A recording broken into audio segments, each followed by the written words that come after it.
Assalamualaikum warahmatullahi wabarakatuh. Apa kabar? Mudah-mudahan kabar-kabar sehat. Oke, kali ini kita coba membahas satu kondisi di mana seorang cewek muda dia berada dalam dua pilihan. Jadi dia sedang dilamar oleh seseorang. Jadi seorang laki-laki memberanikan diri datang ke keluarganya lalu melamar cewek ini. Tapi di sisi lain, cewek ini ternyata punya pilihan sendiri. Dia menyukai laki-laki lain dan sedang pacaran. Jadi dia kebingungan apakah menerima lamaran itu atau tetap mempertahankan status pacarannya dengan cowok yang benar-benar dia cintai. Nah, mungkin pilihan yang paling tepat, yang paling baik dilakukan oleh cewek ini adalah pilihan hatinya. Artinya dia bertanya kepada dirinya mana yang paling baik, dia mengambil risiko untuk menjalani. Tapi kita coba untuk melihat beberapa pertimbangan dari dua pilihan ini. Kita mencoba melihat di mana sisi-sisi baik atau sisi-sisi buruk di antara dua pilihan ini. Karena keputusan tetap berada di cewek itu. Saya pernah dengar ceramah yang disampaikan oleh seorang ustadz.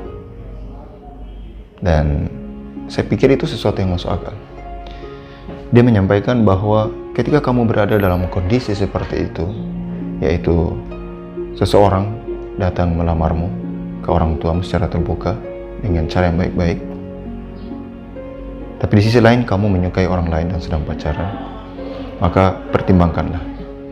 Yang pertama, orang yang datang melamarmu secara baik-baik, dia adalah laki-laki yang bertanggung jawab, laki-laki yang gentle, karena dia datang dengan mengambil resiko besar. Artinya mungkin sebelumnya dia sudah pernah tahu tentang kamu, tetapi mungkin bisa jadi dia belum pernah tahu tentang kamu, dan mungkin tahu tetapi sepintas. Tapi mungkin karena dia melihat latar belakang keluargamu, kehidupanmu, dan beberapa pertimbangan lain, lalu dia datang melamar. Kau tahu, dia datang melamar itu berarti dia sudah 100% siap mengambil resiko. Artinya dia sudah tidak peduli dengan apa yang kamu lakukan selama hidupmu. Dia sudah tidak peduli dengan keadaan keluargamu. Dia sudah tidak peduli dengan latar belakangmu, masa lalumu, apa segala macam. Jadi yang dia lihat adalah kamu itu adalah pilihannya. Dan segala kekurangan yang ada pada dirimu itu diabaikan. Itu sebuah pilihan yang besar, pilihan yang sangat berisiko. Tetapi itu mampu dia lakukan. Dan tentu kalau dia datang melamarmu seperti itu, berarti dia sudah secara penuh yakin bahwa dia mampu mengambil kembali tanggung jawab yang selama ini dilakukan oleh kedua orang tuamu. Karena kamu dari kecil sampai besar, mungkin kuliah sampai selesai, punya pekerjaan, selama ini kamu ada di bawah tanggung jawab ayah ibumu, ya. Dan tentu kasih sayang yang paling besar, yang paling tinggi yang kamu terima adalah yang diberikan oleh ayah ibumu. Karena ibumu menyusui kamu dari kecil, kemudian ayahmu menyekolahkan kamu dari kecil, sampai pada akhirnya kamu sudah menjadi orang yang sukses seperti sekarang. Dan laki-laki itu datang untuk melamarmu secara terbuka. Tentu dia sudah mempertimbangkan atau memperhitungkan hal seperti itu, dan dia mengambil alih tanggung jawab estafet dari kedua orang tuamu kepada dirinya untuk menjaga masa depanmu. Dan mungkin dia tidak akan atau tidak mampu 100% melakukan sebaik yang dilakukan oleh kedua orang tuamu yang menjagamu dari kecil, membesarkanmu, dan membuat menjadi sukses. Tetapi minimal dia akan berusaha untuk menua bersamamu sampai ajal menjemput. Dia akan terus menjagamu dengan sebaik-baiknya. Jadi itu sangat jarang ya kita menemukan keadaan seperti ini, atau laki-laki yang ingin bertanggung jawab seperti ini. Tetapi kalaupun ada ya mungkin itu sesuatu yang memang lazim terjadi, dan itu dialami oleh sebagian perempuan.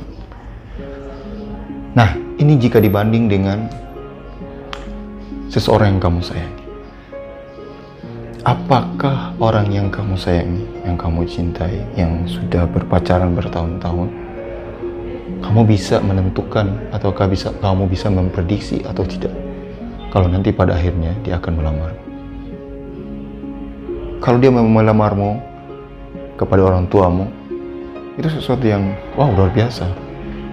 Itu lebih baik karena kalian sudah saling mengenal lama dan pada akhirnya dia melamar lalu menikah. Tapi bagaimana kalau misalnya itu tidak terjadi?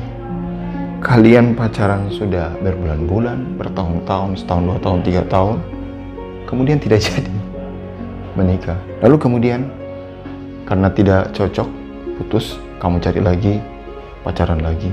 Begitu terus selama beberapa waktu. Apa yang kamu dapatkan dari pacaran yang berlama-lama, kemudian tidak jadi nikah? Yang ada adalah sebuah kerugian.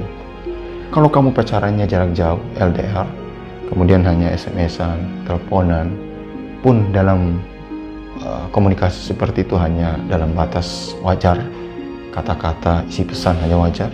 Bagaimana kalau nanti di situ kata-katanya atau sesuatu di situ terjadi secara vulgar yang melanggar etika, ya, dan sesuatu yang tidak boleh gitu, dalam tanda kutip ya. Atau kamu pacaran malah sering ketemu, gitu, sering ngobrol bareng, jalan bareng, kemudian kemana-mana ya.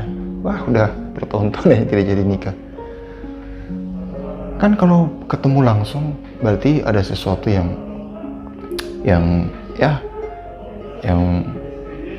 tau lah itu ya. Pasti ada pegang-pegangan, peluk-pelukan dan sebagainya. Masa sih kamu bisa seperti itu? Kamu mau juga seperti itu? Jadi dia laki-laki yang kamu cintai, kamu sayangi, dan tidak jadi menikah, itu ibarat dia hanya mencicipi begitu. Kamu mau dicicipi seperti makanan. Kamu ada di situ, jadi siapa saja datang mencicipi. Kalau enak ya dia makan terus, kalau tidak enak dia pergi, dia meninggalkan kamu begitu saja. Itu ya. Jadi ada beresiko kamu menyayangi orang lain yang belum tentu orang itu memberimu sebuah jaminan kepastian untuk menikah dengannya. Dan tega sekali kamu pacaran dengan orang lain bertahun-tahun, kemudian sudah pegang-pegangan, peluk-pelukan, akhirnya tidak jadi menikah, dan kamu menikah dengan orang lain. Kamu apa tidak merasa kasihan dengan orang yang memilih menikah denganmu dengan mengambil risiko besar, menerima kamu apa adanya? Kalau orangnya dia dalam kondisi yang sama seperti kamu, dia pacaran dulu, kemudian gagal menikah, lalu menikah dengan kamu, kondisi kalian mungkin sama ya, impas. Jadi dia mengalami sebuah kondisi keterpurukan atau latar belakang yang kurang bagus, kemudian menikah. Mungkin kalian akan merasa cocok, oh ya saya juga dulu berada dalam kondisi itu, jadi ya kita terimalah, ya pasrah dengan kondisi. Tapi bagaimana seseorang laki-laki yang tidak pernah atau belum pernah pacaran sebelumnya, kemudian dia datang melamarmu, lalu menikah baik-baik denganmu, sementara kamu adalah orang yang sudah pernah pacaran, sudah pernah ya melakukan hal-hal yang harusnya tidak boleh dilakukan oleh sebuah pasangan, kemudian tidak jadi menikah, lalu kamu menikah dengan dia. Perasaan kamu taruh di mana? Kamu mungkin akan berubah menjadi orang yang lebih baik, orang yang lebih istiqomah, yang lebih soleha, karena kamu sudah menikah dengan dia. Tetapi itu tetap menjadi sesuatu yang harusnya kamu sadari lebih awal. Jangan. Makanya pacaran adalah sebuah kebiasaan, kekinian yang dilakukan oleh banyak anak-anak muda. Tetapi pacaran adalah sesuatu hal yang sebenarnya dilarang dalam agama. Jadi akan lebih baik bersabarlah, bertahanlah sampai datang waktunya begitu. Karena setelah menikah pun ada masa-masa pacaran. Jadi kalian bisa menjalannya lebih bebas, ya lebih menikmati, dan sah begitu, sah. Dan orang akan memandangnya lebih baik. Orang akan lebih senang memandang yang seperti itu daripada kalian pacaran tanpa status lalu selesai itu bubaran. Nah, untuk teman-teman yang cewek-cewek, itu pesan Ustadz, memilih pasangan laki-laki itu syarat utamanya hanya 2. Pilihlah laki-laki yang agamanya baik, kemudian yang kedua akhlaknya, perilakunya baik. Laki-laki yang agamanya baik itu adalah imam. Karena memilih suami itu kan berarti memilih calon imam. Dan yang agamanya baik itu otomatis dia menjadi seorang imam yang baik. Nah, biasanya yang agamanya baik itu adalah standar utamanya adalah dia sudah bisa membaca Al-Quran.